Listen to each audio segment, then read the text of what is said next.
Live from Studio 3, this is Packaging Today with Evelio Matos, Adam Peak, and Cory Connors. Hey, what's up, everybody? It's Monday. We got Adam Peak, packagingfashion.com, pastor of packaging, and people of packaging, and you've gone down to Waco, and I think how's your cult meeting going? It's good. As you can see, I'm prepared. Yeah. For whatever happens. And I'm feeling good. You know, we've got the eclipse coming up, and you know, Waco is obviously also known for other things. So I feel like the jumpsuit, I've got some matching shoes. Just, you know, you got to blend in. You got to fit in, right? So, yeah, and also this is really helping with the blue light. It's like no light. Yeah, you can't see anything, which is, you know, it's kind of like all my keyboarding. You know, you find the thing, the little bumps on the keyboards, lumps, and then you just type away and hope for the it best. Yeah, but it's been awesome. My eyes are feeling way better actually since I've been wearing these. Nice. Yeah. All right, man. So Packaging Today show. Today we're talking about sustainability, myths, truths, BS, sustainable. We're just gonna get in here to kind of talk about it, help you kind of understand what sustainability is, how to make your packaging more sustainable, how to look at some of the options that are out there and kind of decide what makes the most sense for you and what is actually sustainable versus sustainable shit. Whoa. What? Whoa. All right. So my name's Evelio Matos, host of Packaging Unboxed. We're missing Cory. Cory is he's on assignment somewhere. We love saying that when it's just basically like we're not home. We're not at home. No one. Yeah. I mean, we're always on assignment. Yeah. Cory is at he's in Wisconsin at the cheese festival. I hope he had some cheese curds. He is at the Pack Out, I think is what it's called. I don't know. Bunch of college students. Oh, that's right. He's at that's right. He's at the Pack Jam, I think is Pack what it's Jam. called. That's what it is. Yeah, Pack Jam. Yeah. Good stuff. So if you haven't noticed, Cory is way more popular than Evelio and I are. He is, you know, he's always out doing something. And we do a few cool things, but we do. I've decided this year I'm going to do less. Yes. I'm committed to less this year. Well, I'm not going to be alive after today. So I will be on a rocket ship boarding a comet and pretty soon. So it's been really great. It's been really great to know everybody. I'm going to be working on packaging on the planet Nerfulon. That's right. And I've heard that their sustainability is not great. That's why they've called on you. The Nerfulon people are, they are. They're definitely struggling with EPR, and they don't call it greenwashing because they don't have the same like color spectrum as us. But I'm bringing my Pantone book just to introduce, just in case I got to do some matching of, you know, translating of the Nerfulon color schemes to Americans. So that's right. It was awesome knowing everybody. Thanks so much. I appreciate you being here. I mean, it was a good. So just so Adam can take this back to his home planet. Let us know where you're watching from. It's not my home planet. Sure it is. It's just they're calling you home. You're going back. No. You have it all. This is embarrassing, but all right. Let's get into some sustainable packaging. Let's do it. All right. So the big thing that's happening now is greenwashing. You mentioned EPR. Just give us a quick explanation of what EPR is for anybody that's tuning in that might not be familiar. Yeah. So EPR is a mechanism by which the government, either local, state, or federal, is, hey, what's up, David? Watching from Dallas. Make sure you have your glasses on. You can head south, get some kolaches, and join the rocket ship. So anyway, it's a mechanism for the government to, to sort of force or tax or tariff, whatever the language you want to use, responsibility for the use of certain types of packaging back onto the producers of the goods. So let's say, there was a quote, I think it was Ronald Reagan said, if you want less of something, tax it. If you want more things, subsidize it. And so if you want, for example, if you want less plastic, then you tax it. And if you want more paper, then you subsidize it. Wait, Evelio. Yeah, I can't. You better put your glasses on because it's we're full. Did you just get eclipsed? I did. I got eclipsed, but it should take a minute just to come back here, right? Okay, hang on. You ready? We're gonna watch this thing take off. Nothing's happening to me. Perfect. All right, EPR. So it's basically what does it stand for? Extended producer responsibility. So it's putting the responsibility and extending it onto the producers of the goods. And so there's various EPR schemes, which isn't a bad word. It's just what's being used. It's all state level right now. It's very confusing. If you're international, you have to deal with the ban on single-use plastics in Nigeria. You've got all sorts of different things in the UK and France, and then you've got Colorado. Hey, Chris, Colorado is another state that's going to have an EPR law. So it's very tough for brands right now to figure it out. Yeah, well, actually, they're making it easy to pay. They're making it hard to understand, right? Because I'm getting a lot of brands now that are reaching out, going, "Hey, we just got hit with these fines for this product, whatever it is," and they're measuring out the amount of plastic per. If you're doing, like, say, retail bags, like the handle, it may be poly, like a satin poly or something like that. So they're getting taxed for the handle weight versus the gross weight of the bag itself. And they're like, we didn't know we were going to get taxed by this. So how do we overcome that? So they're making it super easy to make it. John's watching from your home planet. He's ready. He's there already. I don't know. I don't recognize. I don't recognize those numbers. That seems like fake. That seems like fake news. But in Europe, it's pretty standard at this point. Brands are already paying, and they're paying different rates at different countries and different areas. But yeah, in terms of collecting the money, they're making it super easy. In terms of you as a brand understanding how to avoid some of this stuff, not so clear. Correct. Right, and that's where we're kind of running into brands rushing into greenwashing, whether it's on purpose, on accident, because of packaging suppliers. Who knows? Every brand wants to make money, and if sustainability is kind of the trend, then maybe they're going to jump into that to get on the bandwagon. But like just recently, Nike was accused of greenwashing for some of their products. Judge disagreed, so that got thrown out. So Nike won that they were not greenwashing.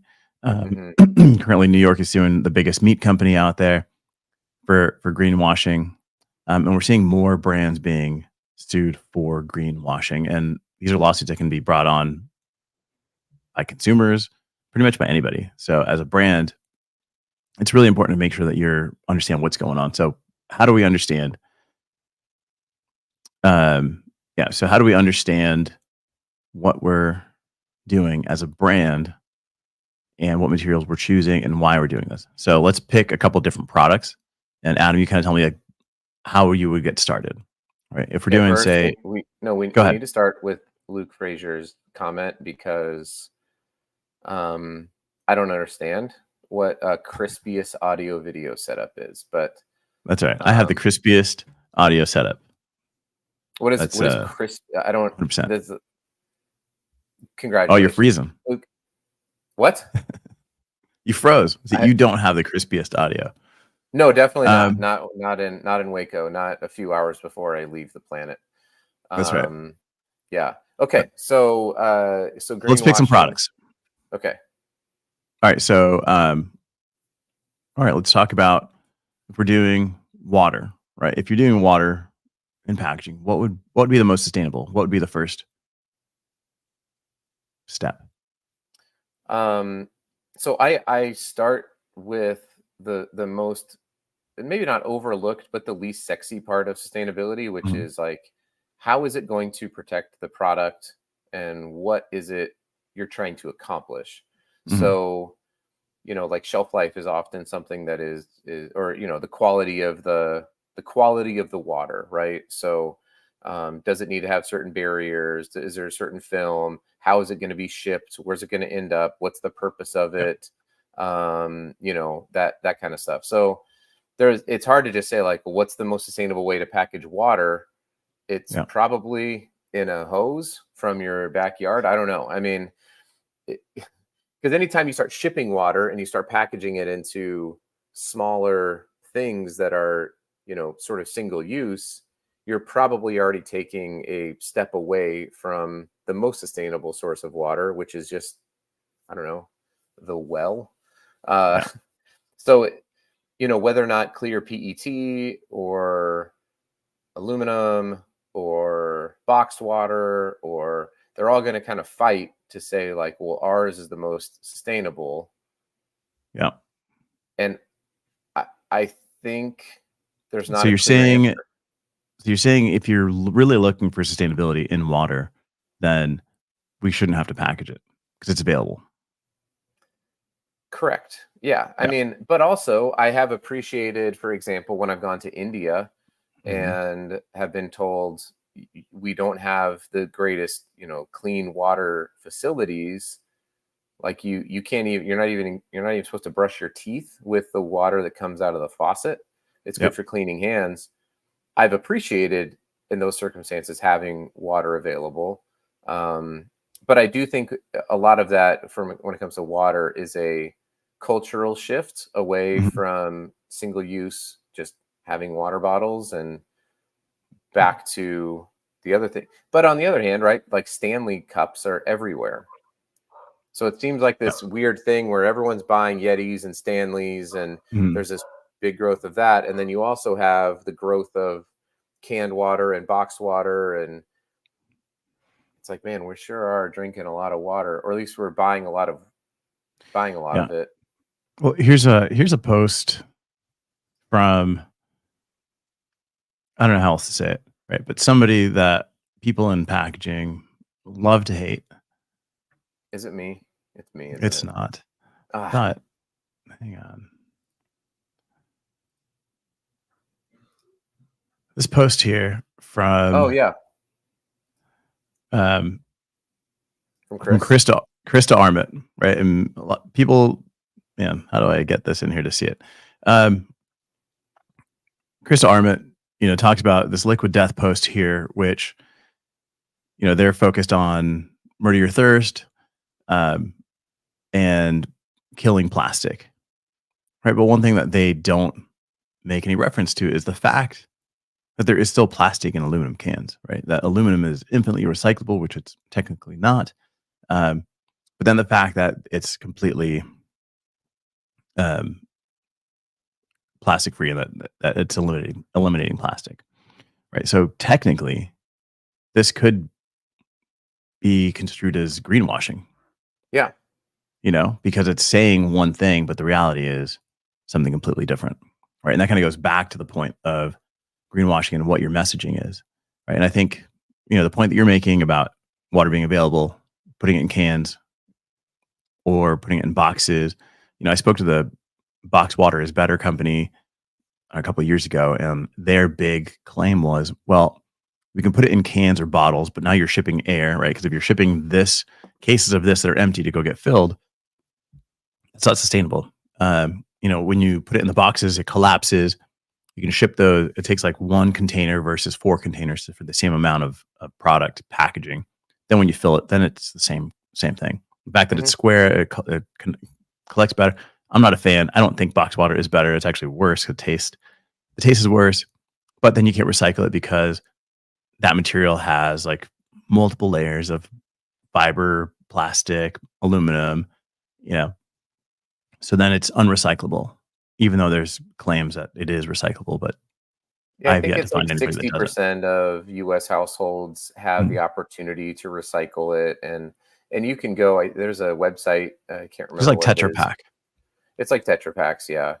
And also, that's a little bit misleading because even yes, when you Mhm. ship the flat boxes in, but there are plenty of water, like big water bottle filling Mhm. facilities that just buy the preforms of the PET and then Mhm. they actually mold it on site.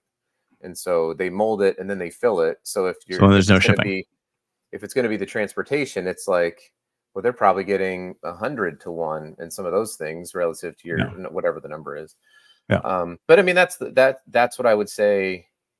It's All right. So hard for me to say like definitively this is greenwashing, unless you're saying this is an aluminum can and there's no plastic in it. And I'm not mhm. going to say raw dog in the aluminum again. Okay, I'm not That's going to right. say it. Right. You're not going to catch me slipping on that one again. All right, All right. it's not. So that's water, right? So water, Yep. look at where your source is, look at the different materials, and really consider the claims. As the brand, you're the one responsible for making the claims, not your packaging supplier. Packaging supplier's job is to sell you packaging, right? Plain and simple. Yep. There's good ones, there's bad ones. That's kind of the way that it goes. But yeah, their job is to get you into packaging. Your job is to make sure that you are making the right claims. Um, so if somebody's saying like this is plastic free, like is it actually plastic free before you put that on your packaging? Don't just count on them. There's ways to determine that. Reach out to us and ask us if that's like Yeah. your last resort. Um, all right, so that's a wet product. So then, what if we're talking about a let's talk about shoes, right? So Nike was just sued for greenwashing. So if you're going to package shoes, then what's your process there, Adam? Like, what should somebody be looking at? What should they be considering? Yeah, I mean, you're going to hear me saying this a lot, right? Because it is kind of brand specific. There's a whole bunch of stuff going into Mhm. it. There's a lot of unnecessary packaging in the shoe industry, and I've seen a lot of it because I am part of the problem when it comes to sustainability with footwear because I own a lot of shoes that I don't need. Mhm. So shame on me. How But many if we're shoes talking do you about, own? I don't know, 80, Over 80 to 90 pairs of sneakers, I guess. wow. Um, yeah, it's. I actually just had a moment the other day where I was like, I need to get rid of all these. So I'll probably sell a bunch of them. And that's part of the issue actually with packaging is there's this whole other secondary market that people don't understand about shoes, which is people like me do buy them as an investment. If you buy Mhm. them for $200 and you retain the packaging and everything that came with it, and if you don't wear them, you can hold on to them for 6 months and sell them for $500. So the packaging does play a pretty critical role Mhm. because the packaging is also part of the product. For 99% of the other shoes, though, I think things like I don't think you really need to have the paper inside of it, sort of like wrapping it. There's like the paper that gets stuffed into the bottom of the shoes. Um, we've got I think there's a lot of unnecessary packaging that from that standpoint. Yeah. Just a box is probably going to be just fine. But again, I've never seen a shoe manufacturing facility. I don't know what the reasons are for that stuff to be in there, but I do think there's some over packaging that's in there. And quite candidly, I don't think there's a lot of more sustainable material options than just fully collapsible paperboard. Yeah. So like, all right. So if you're talking about shoes, um, how are shoes packaged? Right. There's always a tissue that goes around them, helps protect them from dust because dust can stain, dust can create issues. It also creates this unveiling that we've all become used to since we were little kids. Like I don't know, I'd go to Tom McCann and try on some shoes, and then to come in that tissue, and you're like, oh my god, it's new. Then there's either like a molded fiber shoe form that goes in there, or it's stuffed with more tissue. Right, so it's more packaging and more packaging, especially now when people don't want any creases in their shoes. Like you have to have these things in there. Um, then there's the corrugate box that it comes in, right? Typically, it's a corrugated box. There are some that are like chipboard, folding board boxes. But then I think the big issue is when you order that stuff online. Now that box is going into another box, and I think Nike did one of the things that they did was they created their shoe boxes to be a little bit more sturdy so that it can be used for Mhm. e-com as well. But people didn't like that because their shoe box would arrive dirty with labels, and it was kind of a mess. So I think part of it too is what's consumer expectation, right? Because consumers want. We've done a terrible job in packaging and brands of training the consumer that the box has to be in pristine condition to validate the product, versus the packaging is what's going to take the beating, Mhm. get to your house to protect the product. The product's in pristine condition. Who cares what the box looks like, right? But Right. now we put boxes inside of boxes to protect the box that's protecting your product, and that's where we start kind of escalating how much packaging is there. So it's a little bit about communication too. I know That's a great point. one of the I can't remember what shoe brand it was. Remember, you and I bought these sustainable shoes, and it came in one box, and it was like pretty straightforward. And that was a pretty decent unboxing. You Yeah, don't have to have layers and layers to do that. Shoe I did. packaging. I will add though another change that Nike did that I thought was great is that Mhm, they have an auto bottom shipping box with a return tear strip on the inside of it. So mhm. the auto bottom is nice because you're supposed to flatten out your boxes before you recycle them, and so you don't have to like rip the tape off. Hold it. And Yeah. yeah, you just go shook and you collapse it down, and then you can recycle it. So there are some innovations, but I do want to address the shoe creasing thing because I think that that's another stupid Yeah. thing. I Um, just saw a new sock that you can buy like on one of my feeds, and it has a pocket on top, and then you put this pad of foam in there because it pushes yep. the shoe out so that it doesn't crease. Yeah, there's certain shoes that it's like, okay, yeah, maybe don't, if you're trying to retain the value of them, but Yeah, if you're just gonna wear your shoes, just just wear wear your your shoes. just wear your shoes like a Yeah, regular person. Anyway, yeah. That's a great point though on the packaging not yeah, being yeah, or taking the shots. yeah. It's crazy that we expect packaging to be perfect. Yeah. Luke's asking as brand design decisions go, are users really buying based on sustainability and ease of access? I think Um, it's the latter. That's my personal. Ease of access. I just think that most people will buy something if it's convenient. Hmm. That's going to drive a decision. And then there's a book called The Righteous Mind, and the author Jonathan Haidt talks about how people are emotional elephants being driven by a small intellectual driver. Hmm. And so if it feels good, if it feels easy, if it's a quick purchase or something like that, then we'll do that versus the intellectual part of like checking the ingredients or looking at the claims and finding the FSC information. There are people who do it. I'm not saying that everybody's like this, but in general, people are just going to go to what's easy, what's quick, and that's my general opinion on it. Do you have a different one? Well, when I think of ease of use, I think of a conversation I had with the Arthritis Foundation, where for somebody that's having a hard time opening pack through arthritis or any other reason that they're having difficulty in accessing product, when they find a product that allows them to access it, like they're super loyal. Like they're not going to shift to the next product because it's cheaper. They're going to focus on the one that is easier for them. I'm looking at like what Microsoft did with the adaptive controller and how easy that box was. Again, it's like these things do matter in terms of ease of use. I know with Hmm. older generations, like how to like people over 40, like how to tear into some of these like stand-up pouches. Like some of those things are impossible to get into. You got to get scissors out. Um, these people do buy based on that stuff. More so, I think, than sustainability. I'll give you an example Sustainability of is that nice, actually. but it's not great. So there's a product that comes in a stand-up pouch, and it's a creatine, and they switched to a monomaterial, curbside store recyclable material. Like it was, I think it's an all polypropylene material, but it's hard to tear it open. Yeah. Like I hate it. And so I tried it a couple times and I'm like, I mean, you can tell I'm on a lot of creatine. Yeah, you can't even open the bag. Yeah.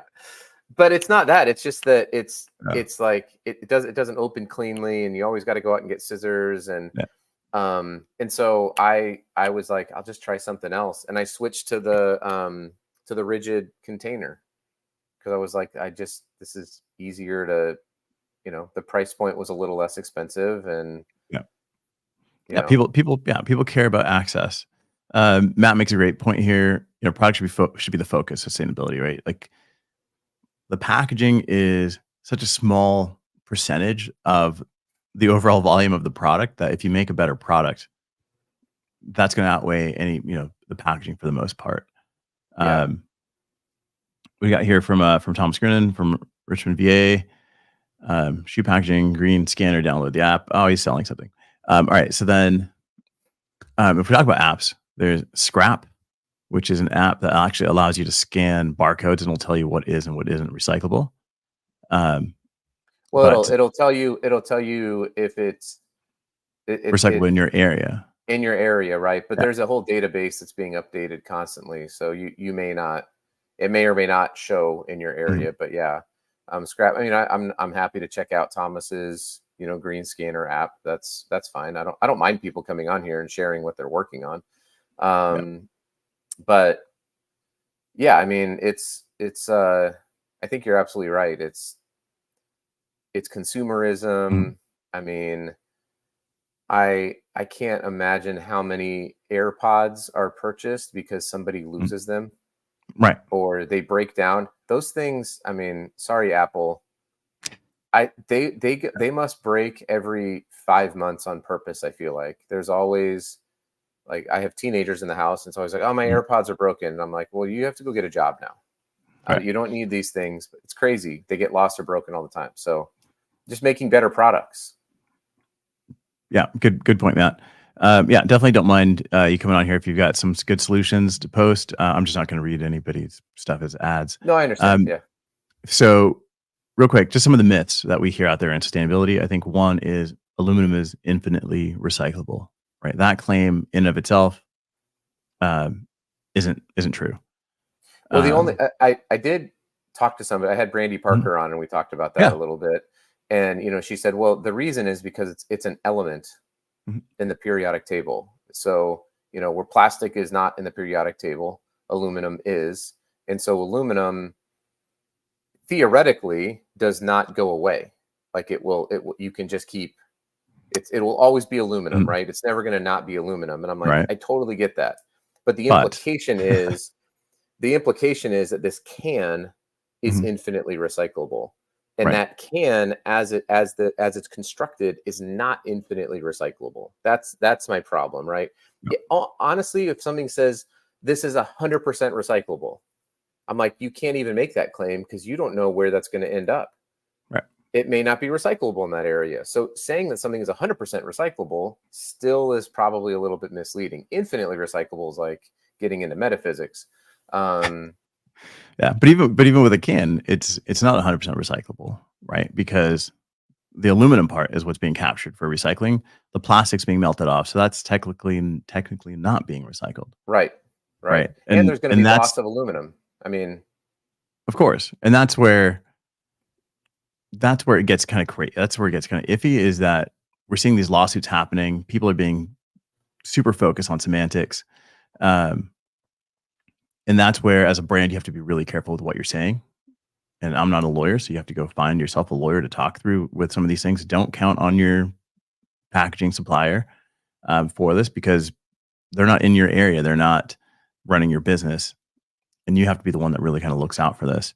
I'd say like other myths in sustainability, besides aluminum being infinitely recyclable, is that one product may be better than another. We're seeing a lot of this where, well, this material is better than that material, but you shouldn't really be comparing material to material. It's really the application for your particular business. I don't know. What do you think about that, Adam, as we start wrapping up here? Yeah, I mean, it's always going to be something that is going to be very particular to your brand. I'm actually speaking about this. Just a quick plug: if you're Yeah. in Dallas for the eclipse and you're in packaging, and I'm going to be speaking at the FSEA, Foil and Specialty Embellishment Association conference on Wednesday. But I'm talking about this selling sustainability. Evelio didn't know that when he set up the topics, but it just kind of worked out. Mhm. And that's the big point, is that if you're involved in selling packaging, you really need to fall in love with your customers' products and problems, not your own products. And when you do that, then you find yourself saying things like, I don't really know if our folding carton is going to be a good application for this. Here's a number of somebody who's working in stand-up pouches. Call Christine Barrington, who follows us here. There's plenty of good people out there, and your product isn't going to be great for everybody. It's probably not going to be great for most people. And salespeople do contribute to greenwashing by over-promising and overselling their products, because they're trying to make a sale instead of really trying to be consultative and help people understand, because your customers are not packaging experts. And so we do play a role in it. Ultimately, it's their responsibility, like you said, but we do play a role in how we can educate and, be sort of that trusted advisor. So No, that'll be my 100%. session. No, 100%. I think just reminding the brands that it's their responsibility, right? Because they're trusting of a salesperson at the end of the day, and a salesperson's job is to sell.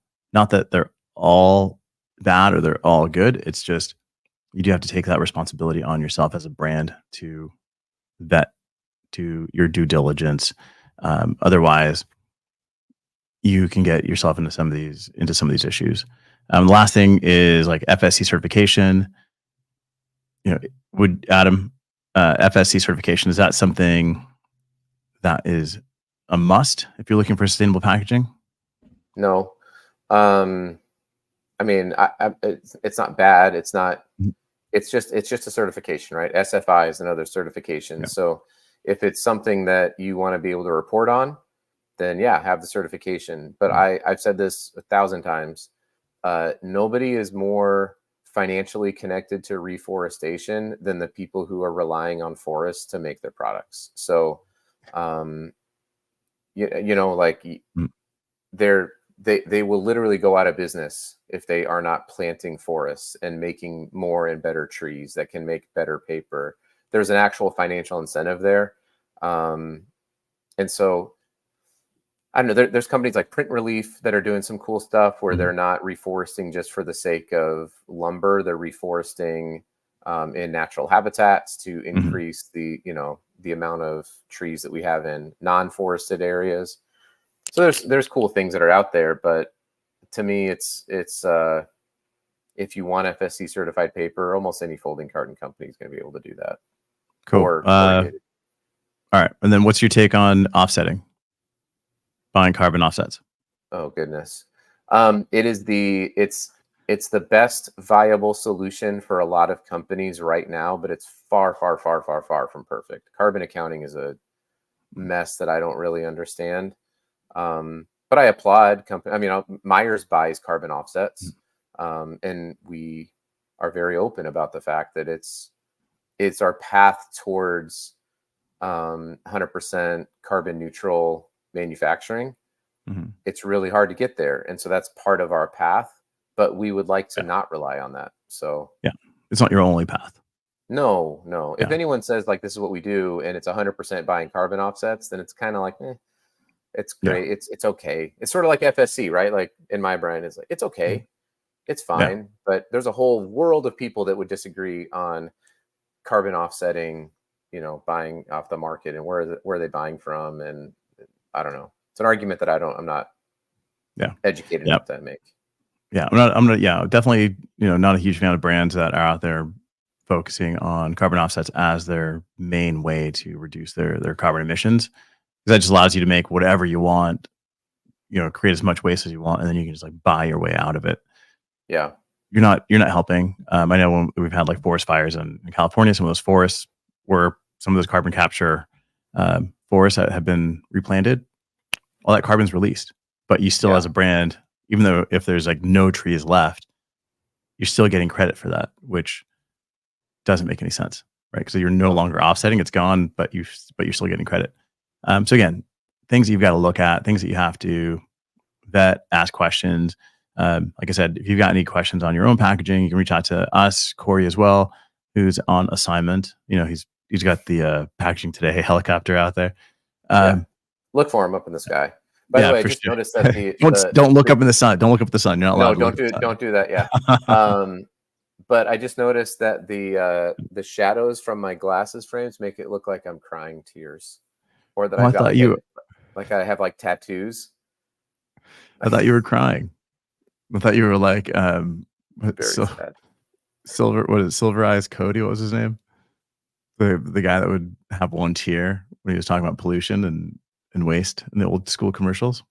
Oh, Iron Eyes Cody. I can't muster it. I can't do it. Like I'm capable of crying. All right, we're wrapping up the show. Questions, put them in the comments. Do me a favor, if you're watching this on YouTube or anywhere else, subscribe, reach out to us. Looking forward to it.